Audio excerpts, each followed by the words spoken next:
तो ये हम बहका रखे थे। अब क्या बताते हैं परमात्मा कि तुम अपना ने यही कटपुट का आप गिर दिया, रुकिते ठाक है, इस चक्कर में मत पड़ो। ये गलत साधनाएं हमारे शर्मंड रखी है नकली गुरुओं ने, नीम हकीमों ने।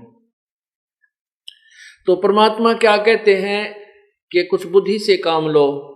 अपने बेटे का तो इतना डर मानती है कि कदे कहीं चीना लग जा और तेरे बेटे को दर्द हो, पीड़ा हो जा पोते को, और एक बकरी का बच्चा लेकर उसका गला कटैया रे बोड़ी सी दुनिया, गुरु बिन कैसे श्रिया।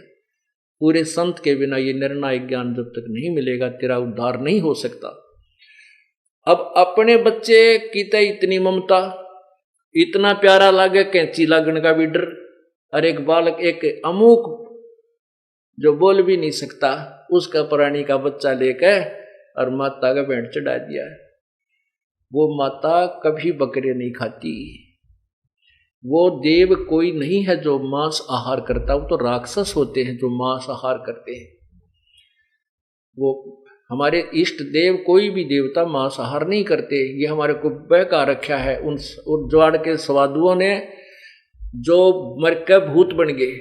और वो जो नकली गुरु थे वह मांस खाया करते थे, फिर वह पत्थर भूत बन गए। वह फिर उन्हीं यजमाना माँ का बोलते हैं, मैं भैरव बोलू हूँ, मैं हनुमान बोलू हूँ, मैं माता बोलता हूँ, और एक बकरा चढ़ा दो। उनका वो गुमराह कर देते हैं। और उनके डर के मारे फिर ये पूर्ण परमात्मा का सहारा मिला नहीं तो डरते फिर ये बेचारे गृहस्थी लोग उन पाखंडिया में जो भूत बोला करते, उनके आधार से मांस चढ़ाने लगे, बकरे चढ़ाने लगे, कटवाने लगे हैं। इस प्रकार यह बात बिगड़ी। फिर कहते हैं, फिर माता की पूजा देखो, कहते कच्चा पाका भोजन बना कर माता धोकने गई। माता जो धोक लान का दिशा बना कर चलता है काम, कुबेरा कुत्ता न खाना हो तो वो कच्चा पाका भोजन बनाकर माता धोकने गई। हमने देखी जगह जगह पर ना एक इतनी मंडी ही बना देंगे जिसमें मेरे ख्याल में कुत्ता आराम से बैठ सके, बाकी आदमी तो नहीं प्रवेश कर सकता। उसको माता का थान बोलते हैं, स्थान। कहते हैं वो कच्चा पाका भोजन बनाकर माता धोकने गई, और वो माता के धोकने, माता की पूजा के लिए जो वहां गुलगुले पूड़े चढ़ाती है, और कुत्ते बाट देखा करें बुढ़िया एक बतला उतरा टूट का पड़ा। वो माता नहीं खान पाती, वो कुत्ते खाते हैं। और खा के उस कुत्ते उस माता के आहार को, और चलते समय फिर उसके ऊपर बाथरूम करते हैं, पेशाब करके चलना, उस माता की चोटी में धार मारे।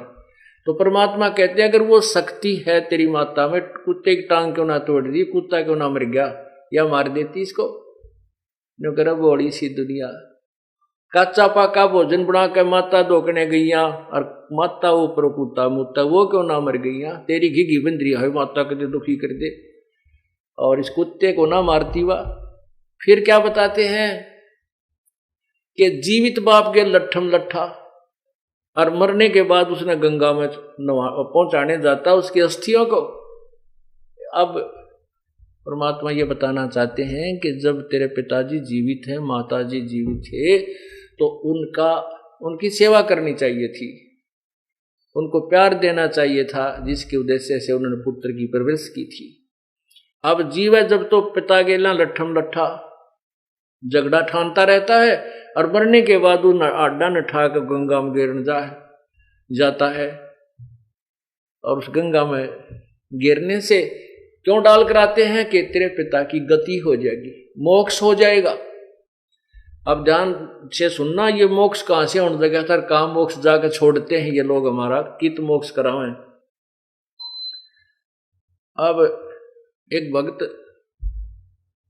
नाम ले रहा था, नाम ले रखा था उसने, और उसको मना किया हुआ था भी ना तो ये फूल फाल ठाने हैं, जो कहते हैं ना अस्थियां उठाकर गंगा में गिर कानी नहीं। अगर उस स्थान को खाली करना आवश्यक है तो उसने उन अस्थियों को राख को उठाकर नियर बाई को रिवर नहर चलती है, दरिया है, चलते पानी में वापर डाल दियो, कोई किसी की सहयोग की आवश्यकता नहीं, किसी गुरु पीर की। और मान लीजिए आसपास नहर भी उपलब्ध नहीं है तो उनको खड्डा खोद के अपने कितने भी खेत में, आंगन में, घर में उड़े डाल दिए। जो सोचो भाई कितना नादर ना हो हमारे पिता की अस्थियों का, अच्छी बात है। अगर आपके अंदर ये श्रद्धा है तो उन्हें उड़े गाड़ दिया कि टमाटी में ढूंगा 5-7 फुट 5-4 फुट खोद के उस इतनी राख बनाकर उसने वहां डाल दो या किसी नहर में डाल देंगे। वहां उन ठगों के पास मत जाइए जो आपको गुमराह करते हैं। तेरे पिता की गति गंगा में आने से होगी, यहाँ पर इसकी अस्थियां पहुंचाने में होगी, ये गलत है, ऐसा कुछ नहीं है। वो एक भक्त जैसे हमारा नाम लेते हैं तो हम उनको ये मर्यादा भी बताते हैं कि ये नियम पालन करना है।